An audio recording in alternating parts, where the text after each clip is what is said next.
আইন শৃঙ্খলা পর্যালোচনায় অমিত শাহ সৌজন্য অডিটোরিয়ামে শাহী বৈঠক। আইন শৃঙ্খলা নিয়ে পুলিশ প্রশাসনের কর্তাদের সঙ্গে বৈঠক।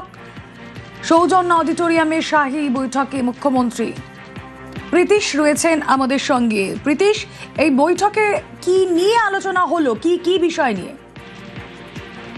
বৈঠক কিন্তু অত্যন্ত গুরুত্বপূর্ণ। তার কারণ এর আগের বিগত সরকারের সময় আইন শৃঙ্খলা কেন্দ্রিক সে অর্থে এত বড় বৈঠক কিন্তু এর আগে কখনো হয়নি। এবং মূলত ডাবল ইঞ্জিন সরকারের যে সুফল সেটা কিন্তু রাজ্যের মানুষ এবং রাজ্যের যে নিরাপত্তা সেই আঙ্গিকে যে পেতে চলেছেন এবং যে পাচ্ছেন সেটা কিন্তু আরো একবার প্রমাণিত হলো। তার কারণ রাজ্যে ডাবল ইঞ্জিন সরকারের ফলে কেন্দ্রের সঙ্গে রাজ্যের সরকারের যে সেতু বন্ধন সেটা কিন্তু আরো বিশেষ করে গুরুত্ব পেল। এবং আলোচনার যে বিষয়বস্তু সেটা কিন্তু সম্পূর্ণরূপে বলা চলে যে একাধিক বিষয় নিয়ে আলোচনা হচ্ছে। প্রথমত সব থেকে গুরুত্বপূর্ণ সেটা হচ্ছে অনুপ্রবেশ নিয়ে। এর আগে বিগত সরকারের সময় অনুপ্রবেশ নিয়ে মূলত বিরোধী রাজনৈতিক দলে যখন বিজেপি ছিল তখন কিন্তু বিজেপির তরফ থেকে একাধিকবার দেশের প্রধানমন্ত্রী নরেন্দ্র মোদী থেকে শুরু করে স্বরাষ্ট্রমন্ত্রী, দেখো আমি লাইভে একটি ছবি দেখানোর চেষ্টা করছি, ইতিমধ্যেই কেন্দ্রীয় স্বরাষ্ট্রমন্ত্রী অমিত শাহর যে কনভয় সেই কনভয় কিন্তু ইতিমধ্যেই বেরোচ্ছে। এবং সেই কনভয় কিন্তু ইতিমধ্যেই যে দ্বিতীয় যে কর্মসূচি অর্থাৎ কেন্দ্রীয় স্বরাষ্ট্রমন্ত্রী অর্থাৎ ন্যাশনাল লাইব্রেরি, সেই ন্যাশনাল লাইব্রেরির অনুষ্ঠানে তিনি কিন্তু যাবেন। অর্থাৎ এই কিছুক্ষণ আগেই তোমাকে যে বৈঠকের কথাও বলছিলাম সেটাও আরো বলার চেষ্টা করবো সংক্ষেপে।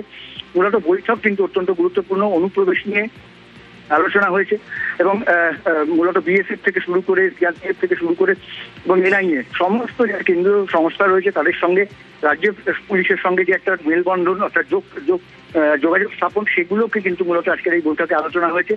এছাড়াও অনুপ্রবেশ যাতে রোখা যায় এবং তার জন্য যে সমস্ত রকমের যে বন্দোবস্ত অর্থাৎ সমস্ত রকমের যে ব্যবস্থা সেই ব্যবস্থা যাতে করা যায় সেই সমস্ত বিষয় নিয়ে কিন্তু আজকের এই বৈঠকে অমিত শাহ সঙ্গে যারা পুলিশ আধিকারিক আছেন তাদের যেরকম বৈঠক, কেন্দ্রীয় সংস্থার সঙ্গে বৈঠক এবং তার সঙ্গে সঙ্গে অবশ্যই রাজ্যের মুখ্যমন্ত্রী শুভেন্দু অধিকারী তিনি ওই বৈঠকে ছিলেন। রুমেলা, বেশ।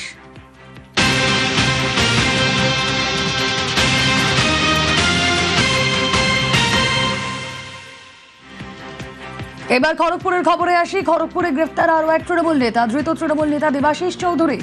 জমি দখল হুমকির অভিযোগে গ্রেফতার। দেবাশিসকে গ্রেফতার খড়গপুর টাউন থানার পুলিশে।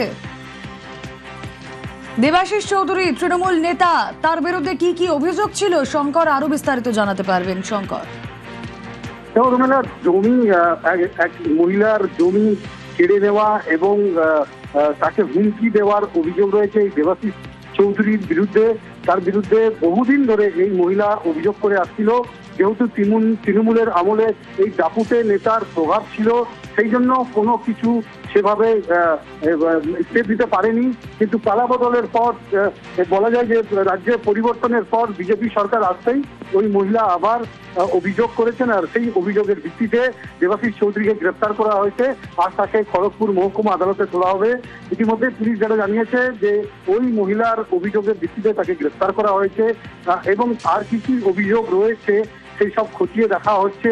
এবং এই ঘটনার সঙ্গে বেশ কয়েকজনকে আগেও গ্রেফতার করা হয়েছিল, তারা ইতিমধ্যে জামিন পেয়েছে। তাদেরকে জিজ্ঞাসাবাদ করে দেবাশিস চৌধুরীর নাম পেয়েছিল আর তাতেই দেবাশিস চৌধুরীকে গ্রেফতার করা হয়েছে। রুমেলা, বেশ।